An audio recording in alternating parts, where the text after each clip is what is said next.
Last 10 to 15 years ಇಂದ job change ಮಾಡಿರ್ತೀರಾ, old PF account transfer ಮಾಡಿದೀರಾ?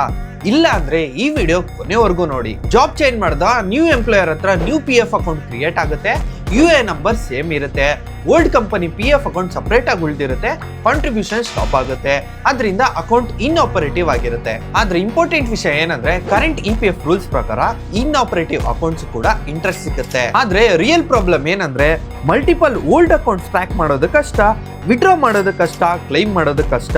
ಅದಕ್ಕೆ ಒಂದ್ ಅಕೌಂಟ್ ನಲ್ಲಿ ಕನ್ಸಾಲಿಡೇಟ್ ಮಾಡೋದು ಸ್ಮಾರ್ಟ್. ಒಂದ್ ಅಕೌಂಟ್ ನಿಂದ ಇನ್ನೊಂದು ಅಕೌಂಟ್ಗೆ ಟ್ರಾನ್ಸ್ಫರ್ ಮಾಡೋದು ತುಂಬಾನೇ ಸಿಂಪಲ್. EPFO ಪೋರ್ಟಲ್ಗೆ ಹೋಗಿ ಆನ್ಲೈನ್ ಸರ್ವಿಸಸ್ ಟ್ಯಾಬ್ ಕ್ಲಿಕ್ ಮಾಡಿ, one member one EPF account ನ ಸೆಲೆಕ್ಟ್ ಮಾಡಿ, ಹಳೆ ಮೆಂಬರ್ ID ಸೆಲೆಕ್ಟ್ ಮಾಡಿ ಸಬ್ಮಿಟ್ ಮಾಡಿ, ಮುಗೀತು. ಓಲ್ಡ್ PF ನಿಂದ ನ್ಯೂ PF ಗೆ ಟ್ರಾನ್ಸ್ಫರ್ ಆಯ್ತು.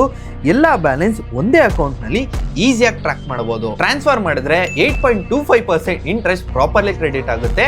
ಈಸಿ ಟ್ರ್ಯಾಕಿಂಗ್ ಒಂದೇ ಅಕೌಂಟ್ ನಲ್ಲಿ. ಸಿಂಪಲ್ ವಿಡ್ರಾಲ್ ಮುಂದೆ ಕೂಡ ಸುಲಭ ಆಗುತ್ತೆ. ಜಾಬ್ ಚೇಂಜ್ ಮಾಡಿದ ತಕ್ಷಣ ಟ್ರಾನ್ಸ್ಫರ್ ಮಾಡಿ.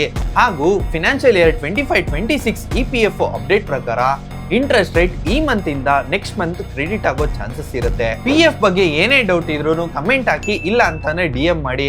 ಹಾಗೂ ಇದೇ ರೀತಿ ಫಿನಾನ್ಷಿಯಲ್ ಅವೇರ್ನೆಸ್ಗೋಸ್ಕರ ನನ್ನ ಫಾಲೋ ಮಾಡೋದನ್ನ ಮರಿಬೇಡಿ. ಈ ವಿಡಿಯೋ ನಿಮ್ಮ ಫ್ರೆಂಡ್ಸ್ ಅಂಡ್ ಫ್ಯಾಮಿಲಿಗೂ ಶೇರ್ ಮಾಡಿ.